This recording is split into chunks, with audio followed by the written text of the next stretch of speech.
It was a Sunday evening, September 8th of last year. The jury is deliberating the fate of a 17-year-old boy accused of killing his own mother in Polk County. Collin Griffith is standing trial on murder and kidnapping charges 5 months after prosecutors say he stabbed his mother to death at his grandmother's home in Auburndale, Florida. And it was at that time that the defendant viciously and savagely unleashed his full fury and hatred towards his mother when he stabbed her with such force that the knife went shooting through her neck muscles, through her esophagus. 17-year-old Collin Griffith stabbed his mother, Kathy Griffith, in the neck after the two got into an argument. The motive, he had hatred and violence towards his mother because he didn't like the discipline she gave. He showed his intentions by his actions and by his words and what he said he was going to do. He was going to kill that evil his own mom. And so he did. On September 8th, investigators say Kathy traveled from Southwest Florida to her mother's home in Auburndale, where Collin had run off to following a disagreement. She tried to take him back home when neighbors say they saw Collin grab his mother's hair and pull her inside. You're going to hear that he was there as he watched the blood and the life drain from her body until she took her final breath. This was exactly what the defendant meant to do. An hour and 15 minutes later, he called 911 to report her death. God caused the bleeding. She got Collin's public defender, Amy Thornhill, says Collin stabbed and killed his mother in self-defense after she potentially attacked him with the knife first. She also says that there's no evidence his mother was kept inside the house against her will. February 14th of 2023, the year prior to the defendant killing his mom. At that time, the defendant lived in Oklahoma. The defendant killed somebody else. The sheriff says the 15-year-old boy shot and killed his father inside their home here. Investigators say it was the 15-year-old shooter who called 911. Dispatch got a call of a shooting. We responded. Had a 15-year-old male caller on the phone, said that his dad had a knife and had him cornered and he had to shoot him. He shot that person in the chest and he shot that person in the head. Deputies say the boy and his dad were the only two home during the shooting. Deputies say they have never been called out to this home before. They say they also don't know why the boy wasn't in school at the time. A very controlling dad that the defendant was living with. Will the jury find as follow? As to the defendant in this case, as to count 2, the defendant is not guilty. So say will this 5th day of February, 2025. Does the state wish to have the jury polled? You may be seated. Ladies and gentlemen, I want to thank you for the considerable time and attention you have given this case.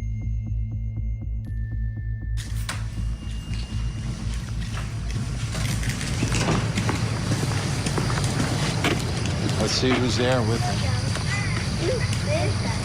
Nobody.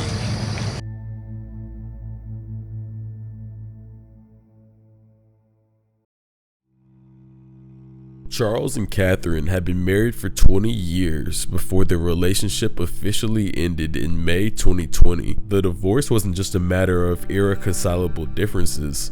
Court documents revealed that Catherine accused Charles of years of abuse throughout their marriage. Collin wasn't an only child. He had an older brother, Christopher, who was already an adult by the time their parents separated. In August 2022, Catherine filed for sole custody of Collin.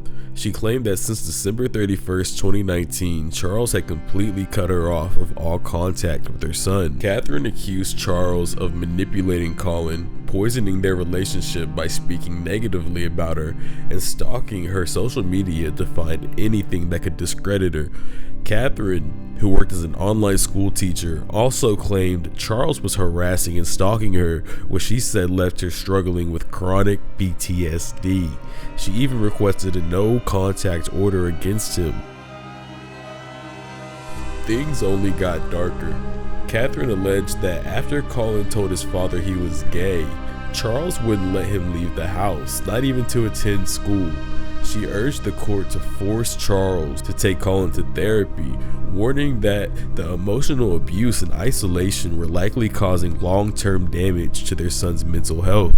But Charles fought back with accusations of his own. He claimed Collin didn't want to see his mother, describing Catherine as mentally unstable and accusing her of abusing drugs and alcohol. According to Charles, the final straw came in May 2020 when Catherine allegedly sent Collin a handwritten suicide note. After that, Charles said he cut off all communication between mother and son. He further accused Catherine of calling Collin only during manic episodes and even posing as an adult man on Discord to secretly contact Collin and encourage him to run away. Despite all of this, the case took a sharp turn. In February 2023, Catherine was awarded sole custody of Collin, just days after Charles was shot and killed. On Valentine's Day 2023, 15-year-old Collin shot his father dead in their Oklahoma home. But it wasn't a hit-and-run scenario. Collin was the one who called 911. He told authorities that he acted in self-defense, claiming his father had cornered him with a knife in one of the rooms. The sheriff says the 15-year-old boy shot and killed his father inside their home here. Investigators say it was the 15-year-old shooter who called 911. Dispatch got a call of a shooting. We responded.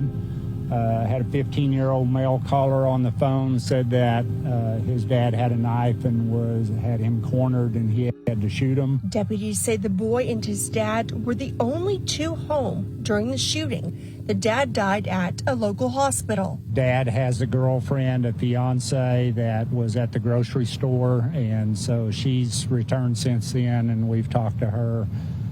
So she's been notified as well. Deputies say they have never been called out to this home before. They say they also don't know why the boy wasn't in school at the time. We'll let crime scene OSPI do their job, and then we'll go from there. I know the district attorney has been notified of what's going on, and they've been in contact with him because we've got to have an adult talk to him, or should. And I think biological mom's out of state.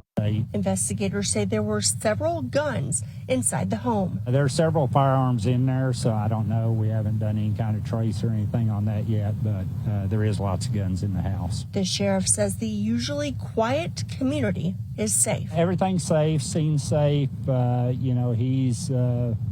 He's where he needs to be right now, and we've accounted for guns we think we need to account for and stuff, so I think we're all okay right there. Investigators weren't convinced. According to an affidavit for Collin's arrest, there was probable cause to believe the shooting was first-degree murder. Law enforcement noted that Collin's claim of being cornered didn't line up with the evidence found at the scene. Still, after his arrest, Collin was released when Catherine posted his $50,000 bail. The case eventually fell apart when prosecutors couldn't rule out self-defense. But the story doesn't end there. Catherine and Collin were finally reunited after years apart. On the surface, things seemed to be getting better. Catherine shared glowing posts about Collin on social media, showing off their trips together and even the new car she bought him as a graduation gift. But behind the scenes, their relationship was anything but stable. Just a few months after Charles's death, in September 2023, trouble surfaced again. A school officer contacted police to conduct a wellness check on Collin after he claimed his mother had pulled a gun on him during an argument. Collin told authorities that Catherine had threatened to kill him and herself. Catherine denied these allegations, telling a sheriff's officer that Collin was simply upset because she had confiscated his phone and AirPods due to his failing grades. But Catherine also revealed that Collin had been diagnosed with a personality disorder and PTSD, which she attributed to the years he spent under Charles's control, claiming Collin had been held captive for over 1,000 days without proper human contact. After the incident, Collin was placed in protective custody for a mental health evaluation under the Baker Act. While the plan was to release him after 8 days, that changed when Collin allegedly threatened to kill his mother if he was ever sent back to her custody. He remained in the facility for further observation. Collin Collin Griffith's story didn't end after the tragic death of his father. In fact, the chaos in his life seemed to escalate even further after he returned to live with his mother. While in a mental health facility, Collin reportedly made chilling statements to the staff. He told them, "I will kill myself or my mom. Throw them out of the car, shoot or stab them. I've done it before to my dad. I know I can do it again." Following these alarming threats, Catherine placed Collin in a long-term treatment facility near Jupiter, Florida. He spent several months there, but eventually he was discharged and moved back in with his mother. But peace didn't last long. In November 2023, just months after his release, Collin was charged with domestic violence battery. According to police reports, he attacked Catherine, grabbing her by the hair and kneeing her in the groin. When police arrived, Collin didn't hold back. He told them outright that if they released him and forced him to ride in a car with his mother, he would kill her.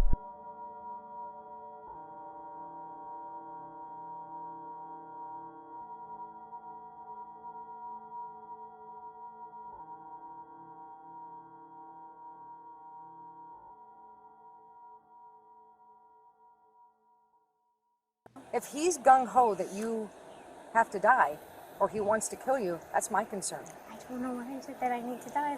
He stood up and said, "Let's do this," and literally in front of my own mother, like, attacked me. He literally threw me to the ground, kicked me, stomped on my hand, broke part of my phone case because I was trying to record. She thinks I'm going to kill her, and that I want to kill her, or that I want to beat the her. Do you? No, sir. I'm in a constant state of fight or flight, and I don't know. If I think she's going to do something, even if she's not, I might act. Collin's grandmother also told deputies there was a history of confrontation between him and his mother, leading to him saying he didn't even want to live with her. He said, "No, I want foster care." And even the corporal was saying, "Foster care isn't going to be good for you. You have issues. You have to work." Catherine's attorney, Eric Reyes, spoke candidly about Collin's behavior. He was a very well-spoken and very smart, but you could tell he was controlling and manipulative. You could pick up that he's basically a murdering psychopath, Reyes told NBC2 News. But the most disturbing incident happened just a couple of months earlier, on September 8th. Collin had run away to his grandmother's house, but his grandmother wasn't there. She was down in the Florida Keys at the time. When Collin refused to come home, Catherine drove to get him.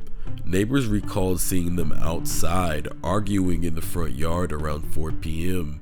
2 hours later, the Polk County Sheriff's Office received a harrowing call. It was Collin. He calmly told dispatchers, "I had a fight with my mom, and she's bleeding from the neck." When deputies arrived, they found Catherine with 2 stab wounds to her neck. Authorities said Collin had used a kitchen knife during the attack. As soon as deputies entered the house, Collin greeted them with a chilling sense of composure. "I know my rights. I want an attorney," he told them. In body cam footage later released to the public, Collin expressed his unease. "I didn't really feel safe there with myself and with her, and I didn't know what was gonna happen. I still don't know what's gonna happen," he said. At first, Collin told dispatchers that his mother had fallen on the knife, but as the case went to trial 5 months later, his defense team changed the narrative. His attorney, Amy Thornhill, argued that Collin had acted in self-defense. She painted Catherine as unstable, claiming she had a history of lying and threatening her son. Thornhill even alleged that Catherine had once pulled a gun on Collin during an argument. During closing arguments, Thornhill posed a question to the jury. Isn't it more reasonable, given everything you know, that Kathy picked up the knife, threatened Collin with it, and he defended himself? The defense emphasized the toxic, volatile nature of Collin and Catherine's relationship. Thornhill described it as very disturbed.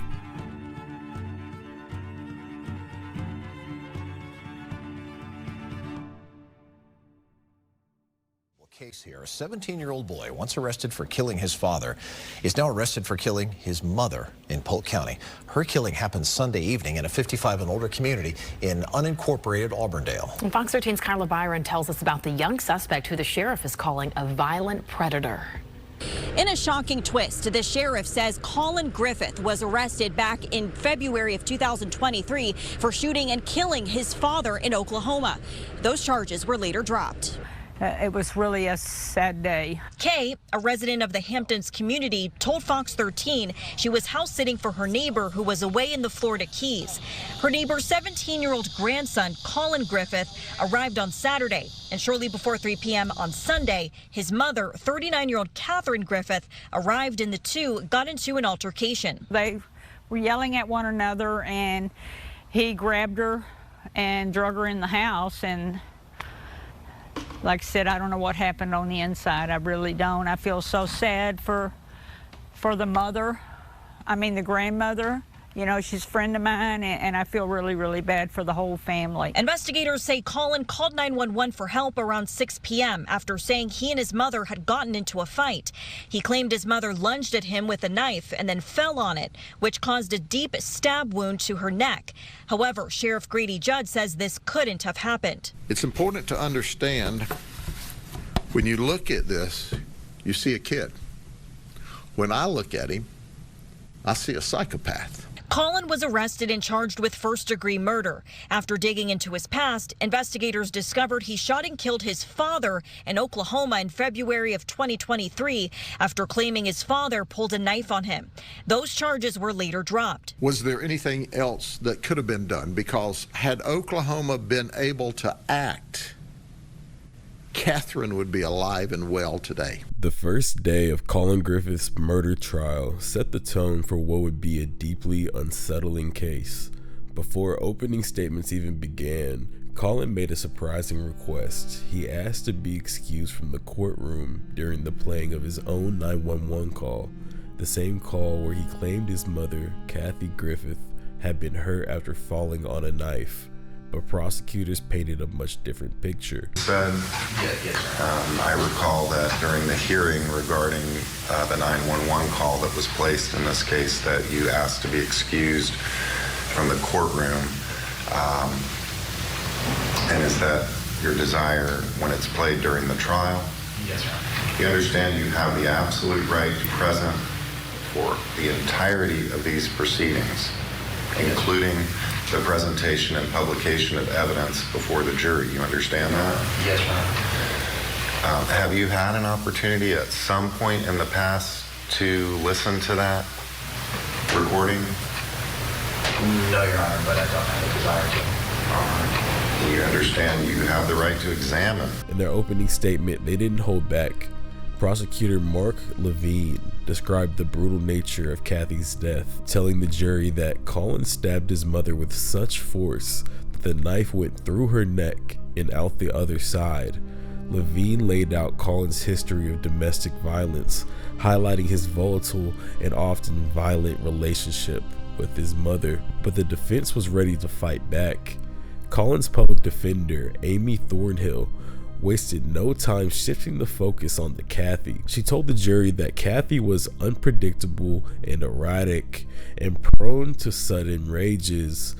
Kathy was upset with Collin because he had an appointment set up with, he was dual enrolled too, so he had, high school teachers but also college professors. She got upset that he said, "Oh, I have an appointment with one of my teachers or professors," and she was mad that she hadn't been told that in advance. There was a disagreement. So either on the way home or when they get home, Collin told this to police later, by the way, that my mom handed me an envelope and said, "Here are all the important papers you'll need if I'm gone." Then they are inside the house, and Kathy got her gun, the gun that she has owned and lied about whether she had it in her house or not at a variety of times, and pointed it at her son and said that she was going to either shoot him or herself or both. And then she handed the gun to Collin and said, "Just shoot me." Thornhill's strategy was clear: paint Kathy as the aggressor and Collin as a victim pushed to his breaking point. The prosecutor's first witness, a neighbor named Nancy Jones, testified about what she saw on the day Kathy was killed. She described seeing Collin and Kathy in a heated argument shortly before the fatal stabbing, adding another layer to the narrative of a household in constant conflict. You know, you said that you saw a hand come out and touch a shoulder on the steps. Did you hear anything? I never heard nothing. I turned my head and went back into the house and got busy again. And from your perspective, did it look like the person was getting dragged into the house? No. I just, like I said, when I seen the hand come out and grab her by the shoulder, I turned and went back into the house, and I said, they'll probably work it out. I thought it was his sister or Susan's granddaughter. And I said, they're probably having a little spat, and they'll work it out. But you didn't call 911? No, I never called 911. But the heart of the day's testimony was the 911 call itself. In the call, Collin's voice remained calm as he told the dispatcher that his mother had been hurt after falling on a knife. But prosecutors argued that the evidence spoke louder than Collin's words and that this was no accident. So listen, what caused the bleeding? Listen, what caused the bleeding? She got real tight and we weren't getting the knife and she fell on it. Where's the knife? Where is the knife right now? Day 2 of Collin Griffith's murder trial peeled back even more layers of a deeply troubled relationship, revealing a disturbing pattern of violence, manipulation, and emotional instability on both sides. The courtroom first heard from forensic investigator Brandy Bange. She described Collin's demeanor during her 20 to 30 minutes with him as completely emotionless. While she photographed him and swabbed the blood from his body, Collin showed no signs of distress or remorse. More telling, though, was what wasn't there. Bange noted Collin had no defensive wounds on his hands, a detail that raised even more questions about his claim of self-defense. When you came into contact with the defendant, how would you describe his demeanor? He was emotionless. Emotionless? Yes. Did that change at all while you interacted with him? No. We're going to move on now. Approximately how many minutes do you think that you were with the defendant? Probably about 20 to 30 minutes. During those 20 to 30 minutes, did his demeanor change from being emotionless at all? No, he remained the same.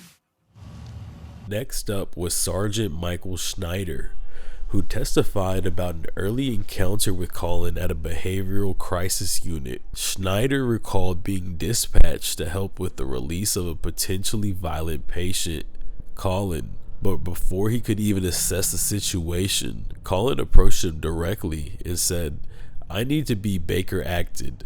When Schneider asked why, Collin's response was chilling.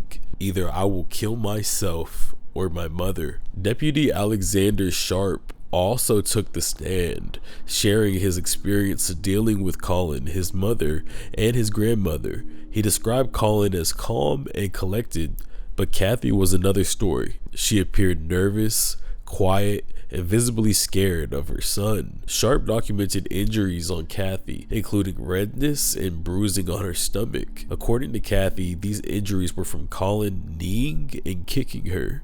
But Collin told a different story. He claimed that his mother punched him first, hitting him in the face. However, Sharp noted that there was no visible redness or bruising to support that claim. Collin insisted he was defending himself when he kneed Kathy and knocked her to the ground. Kathy reportedly told officers that Collin was furious because she had taken away his Xbox and his phone. Deputy Carrie Welch provided even more insight into Collin's violent mindset. She testified that Collin made repeated statements about harming his mother and grandmother, casually suggesting that he could push them out of a car, stab them, or even shoot them.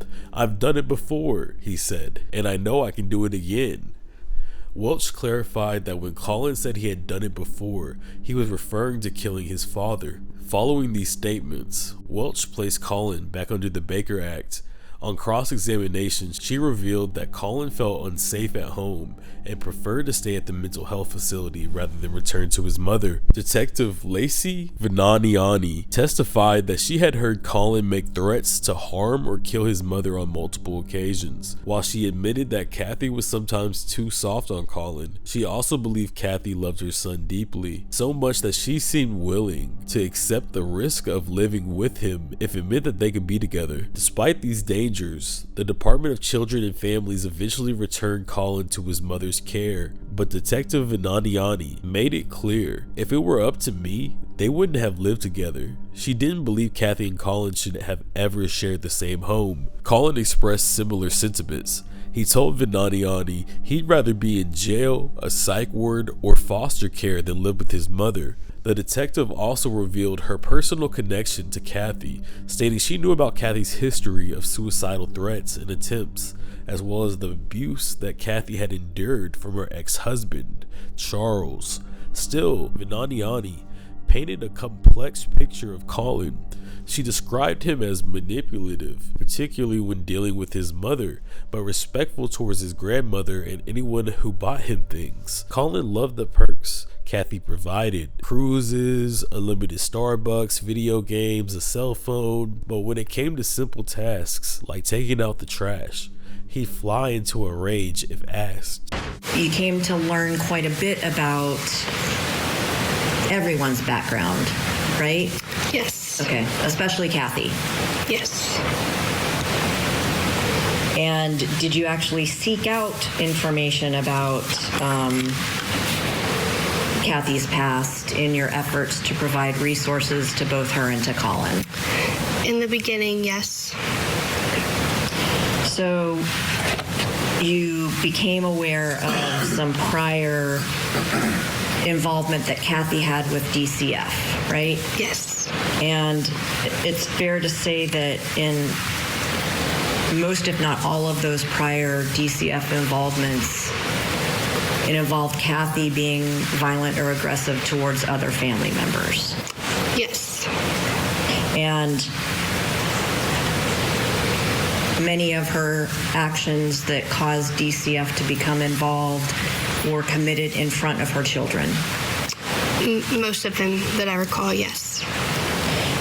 And in fact, her kids were taken away from her, were sheltered from her at times, correct? I don't recall those specifics, but... Would it surprise you? No. And you're also aware that Kathy had been arrested before? Yes. Specifically for an incident that involved her stabbing her then husband in front of 10-year-old Collin. Yes. Corporal Joella Moore introduced another disturbing element. She testified that Collin spoke about having different personas, Collin 1 and Collin 2. According to Collin 1 just wanted to survive, while Collin 2 was there to protect him and kill for him. Moore recalled hearing Collin say that Collin 1 would let him kill his mom. Detective Danny Peters also provided insight into the tension between Collin and Kathy. He shared a voice message Kathy had sent Collin saying something like, "I put your Starbucks outside because you threw a temper tantrum." Their arguments, Peters noted, could be over seemingly minor issues, like Kathy asking Collin to help hang something in the house. Day 3 of the trial brought the jury face to face with the brutal reality of Kathy Griffith's death, as forensic experts and family members pointed out a clear, grimmer picture of the events leading up to her murder. First on the stand was Dr. David Garavan, a medical examiner and forensic pathologist. His testimony left little room for doubt about the violent nature of Kathy's death. Dr. Garavan described the wound on Kathy's neck as large and gaping, and most likely caused by a single-bladed knife. The knife had pierced through critical structures, her esophagus, windpipe, vocal cords, and exited out of the opposite side of her neck. Dr. Garavan didn't mince words when asked about the nature of the wound. He stated that in all his years examining stabbing deaths, most were homicides, a few were accidents, but none were suicides. He classified Kathy's death as a homicide, explicitly saying the wound was inflicted by another person and not consistent with someone falling on a knife. But the courtroom grew even more tense when Robert Wallantis, Kathy's father and Collin's grandfather, took the stand. Robert recalled Collin becoming increasingly aggravated with both his mother and grandmother. He testified that Collin once said something chilling. "I'm tired of these two bitches. I want to see them bleed out." According to Robert, Kathy had confided in him about Collin's threats. Collin had allegedly threatened to kill both her and his grandmother, but despite the threats and the danger, Kathy still wanted a relationship with her son. She wanted him home. He said, "I want to slit her throat," Robert recalled, his voice heavy with emotion. Yes. Did there come a time when the defendant said something to you that was very disturbing to you? Yes. Tell the jury about what the defendant said to you.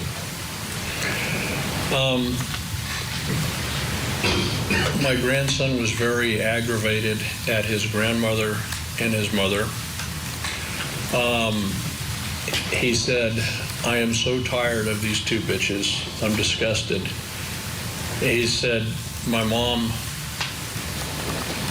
I keep thinking over and over, I want to slit her throat.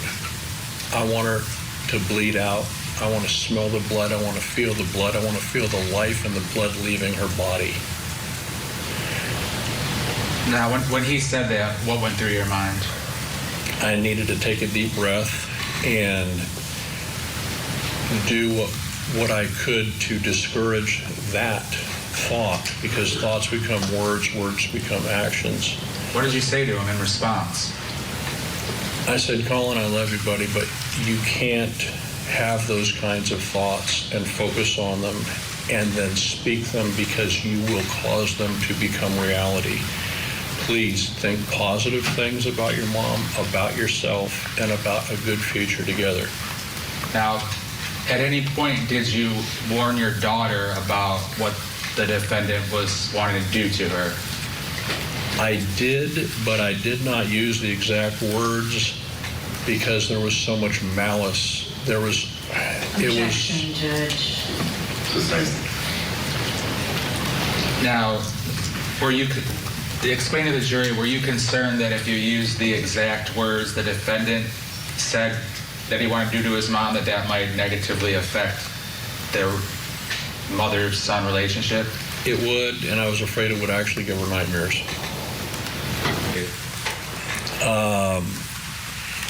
They had to catch up on 3 years of school. Collin was 3 years behind, and then they also caught up on the 4th year, so he got 4 years of education done in a single year. That's a huge accomplishment.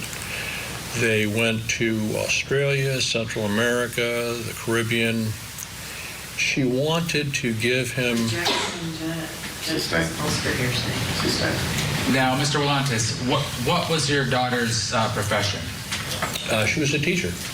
And what subject matter did she teach? Mainly English, but she would do other humanities as well. Later, Detective Danny Peters was called back to the stand as a series of text messages between Collin and Kathy were displayed for the jury. Peters reads the messages aloud, revealing a toxic, volatile relationship. One message from Collin read, "You said you hated me and I was an evil bitch, but Dad is sending the recording of you planning my murder. Good luck hiring a good lawyer." Kathy's messages back to Collin weren't much better. She threatened to shut down his phone, cancel his car insurance, sell his car, and even put him out of school. Peters also described footage captured on the family's Ring camera just before Kathy's death. In one of the last videos, Kathy could be heard telling Collin to either get in the car and follow her, or she was going to call the cops. The prosecution played this footage in court, letting the jury see and hear the tension firsthand. But on cross-examination, the defense tried to poke holes in the narrative. Peters admitted that Kathy didn't always follow through on her threats. She didn't get the car towed, for example. The defense also questioned Peters about another Ring video where Kathy mentioned she had cut her own hand while trying to open a jar, hinting at Kathy's instability. But perhaps the most unusual defense tactic was a suggestion that the violent language about murder and threats might have come from something as trivial as a video game. They floated the idea that Collin's comments could have been related to games like Roblox, attempting to downplay the gravity of the messages. Okay, it doesn't matter. You were knowing with me, and you lied to me while they were here. I said, do you have him? You said no, and I don't know where he is. You said that to me. Okay, it doesn't matter. It doesn't matter because you still don't have eyes on him. He's talked to you. No, he's already talked to you because I can see where you guys have been talking. So if he's not here by 10 o'clock, I'm sending the cops. Oh, it is. It is. We're all losing our jobs, and he's losing everything. That's why I signed the car for myself. I need the money. So I'm taking the car. I'm taking everything. So I'm about to go up there and go and get the car because the car is mine. I have it in my name. The mobile notary name. Did I tell you to let him stay at your house? Did I tell you to let him stay at your house? Have I or have I not told you multiple times in the past that he is never to stay at your house ever again? Not without my consent. And I have not consented. Do you hear me? Have Collin. Answer to me. Answer me. Do you understand that you do not have my consent to have Collin? Do you understand that? Day 4 of Collin Griffith's trial marked a turning point as the state rested its case and the defense brought forward its most crucial witness, Collin's grandmother and the mother of the victim, Susan Deathman. Susan's testimony was complex, weaving together a narrative that both challenged and contradicted what the jury had heard over the past few days. She began recounting a few moments from January 2024, when Collin stayed with her for several weeks. Susan claimed that during this time, Kathy forgot where Collin was, hinting at Kathy's instability and detachment from her son. But Susan didn't stop there. She told the jury about multiple instances where Kathy had allegedly attempted suicide. According to Susan, Kathy had a long history of becoming estranged from family members, periodically cutting them off out of her life and refusing to speak to them for long stretches. She also painted her daughter as a habitual liar, recalling several instances where Kathy had supposedly fabricated stories or twisted the truth. From June 27th of 2024, Kathy says that she was here and pressing charges, going to 77 Hewlett Drive. That's your address, correct? That was the address in Auburndale. Okay.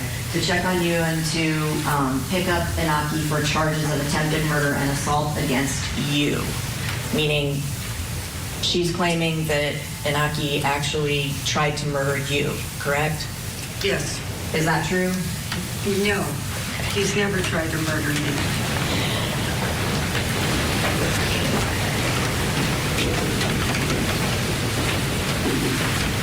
So that's something that Kathy threatened and claimed that just simply wasn't true, right? Exactly. Okay. Yes. Yes. Has she done that on other occasions? Make things up? Yes.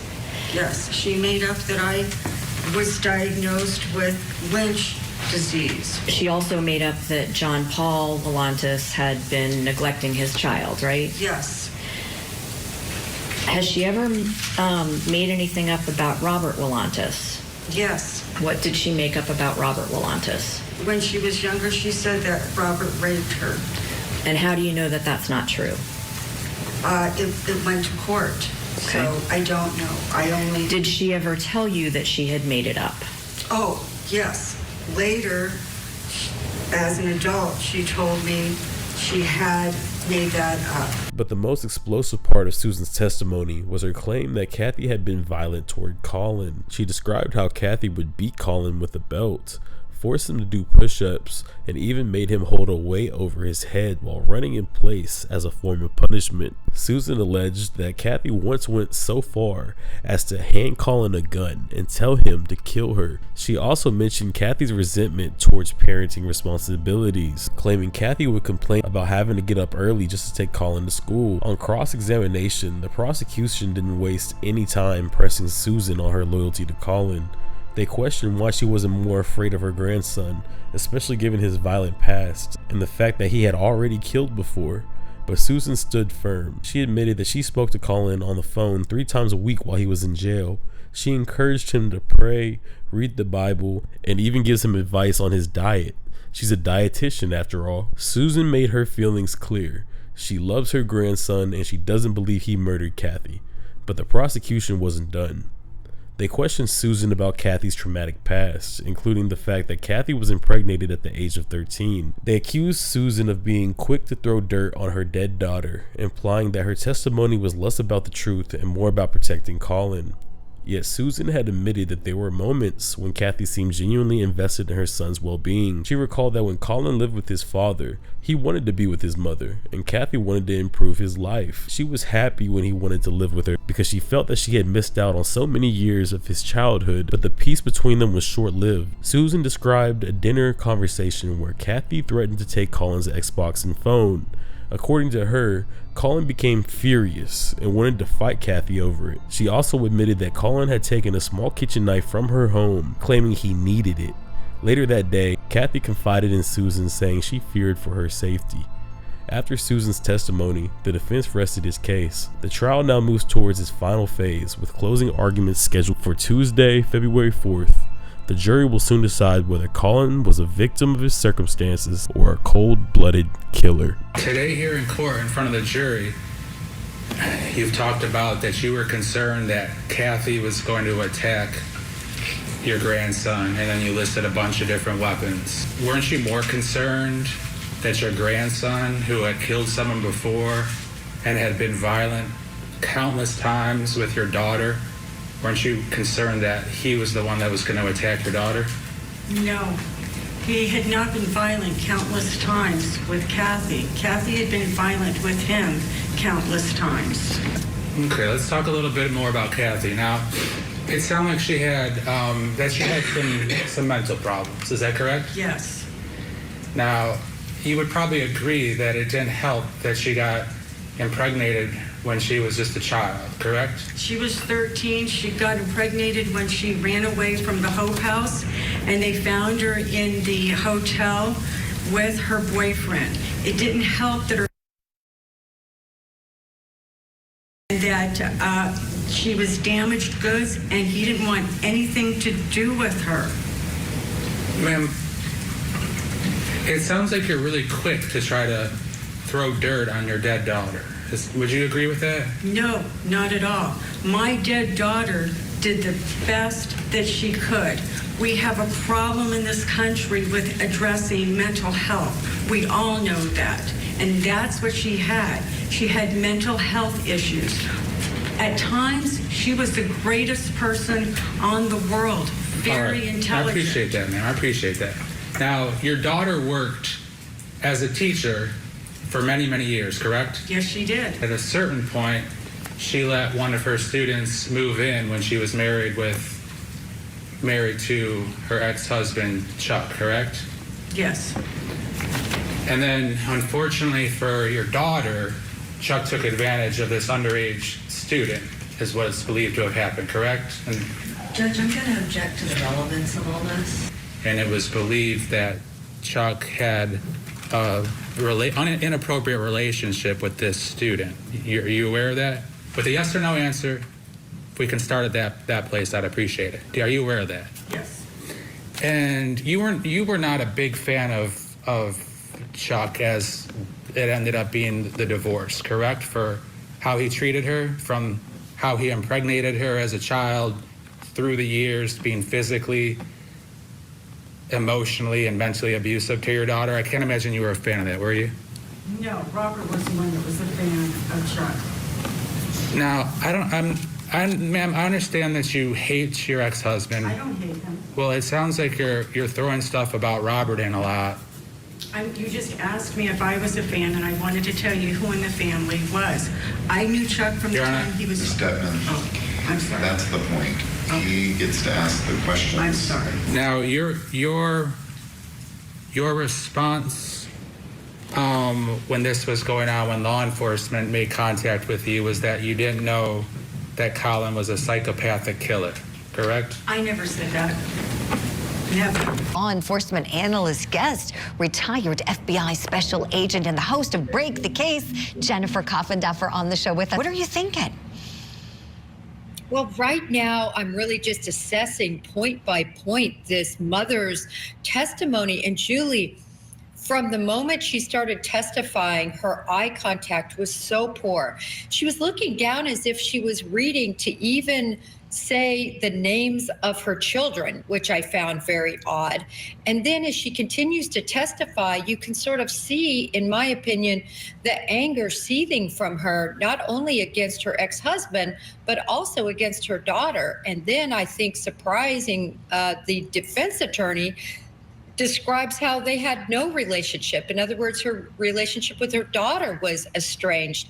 And so I think it's really turning this trial in terms of any... Collin Griffith was acquitted of first-degree murder and kidnapping, found not guilty of killing his mother. As the verdict was read, Collin hugged his public defense team and flashed a smile at his relieved aunt and grandmother in the gallery. Defendant is not guilty. So say will this 5th day of February, 2025. Does the state wish to have the jury polled? You may be seated. But while the courtroom celebrated, questions still lingered outside those walls. Polk County Sheriff Grady Judd made it clear his detectives still firmly believe that Collin murdered his mother, and the shadow of his father's death still looms large as investigators in Oklahoma continue to probe whether Collin was responsible for that killing too. This trial exposed the darkest corners of a fractured family dynamic, but it also forces us to confront larger questions about accountability, mental health, and the limits of forgiveness. At what point does a person's past stop explaining their actions? And how do we untangle the truth when both sides of the story are soaked in dysfunction?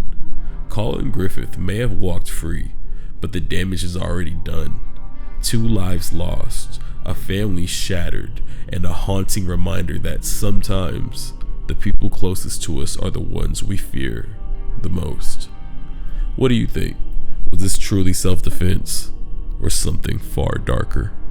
The jury gave their answer, but the scars left behind will last far longer than any verdict. Thanks for watching.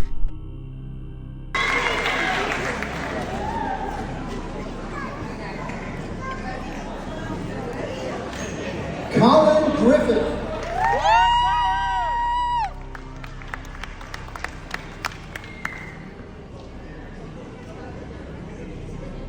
Talissa Hayden.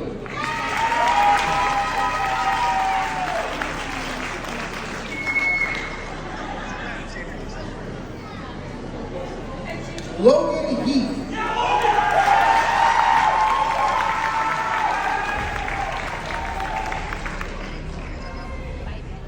Collin riding Richard's scooter. My suitcase. His suitcase scooter. Collin. What's up? Check out my whip, bitch. He's getting more confident with it. What? You can drift in this motherfucker. Yes, You're driving this better than you drive your own car. Collin. Can I parallel park with this one? Oh, you can back up? No, hold them both at the same time, then backs up. And it makes a noise like a fat girl backing up.